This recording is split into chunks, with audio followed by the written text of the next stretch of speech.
তাড়াতাড়ি রান্না সেরে দিয়ে বেরিয়ে পড়েছিলাম ব্যাংকে একটু দরকারে। আমরা দুজনেই বেরিয়েছিলাম, আমার হাজব্যান্ড আর আমি। দেখো কিছুই খাওয়া হয়নি, তাই ফেরার পথে একটা মিষ্টির দোকানে ঢুকে আমি নিলাম পাউরুটি, খেজুর গুঁড়োর রসগোল্লা, আর আমার হাজব্যান্ড শুধু দুটো রসগোল্লা নিয়েছে।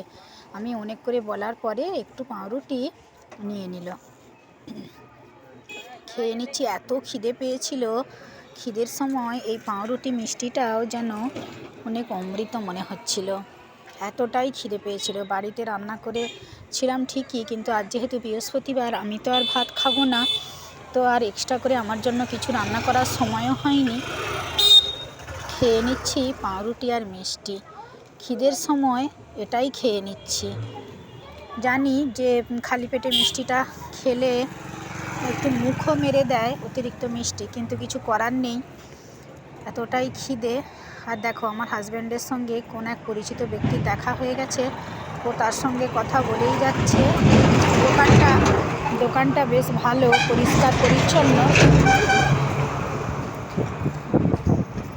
এর আগেও কয়েকবার এই দোকানে উঠেছি আমরা, তো ওর তো মিষ্টি খাওয়া হয়ে গেছে, ও কথা বলেই যাচ্ছে।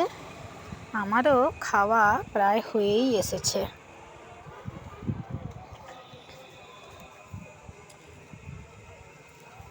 এই যে খাওয়া হয়েই গেছে আমার, এবার ওঠার পালা। দেখো খেয়ে যেন কতটা শান্তি পেলাম, পেটটা যেন একটু ভরলো। এখনও দুপুরের মেনুও দেয়া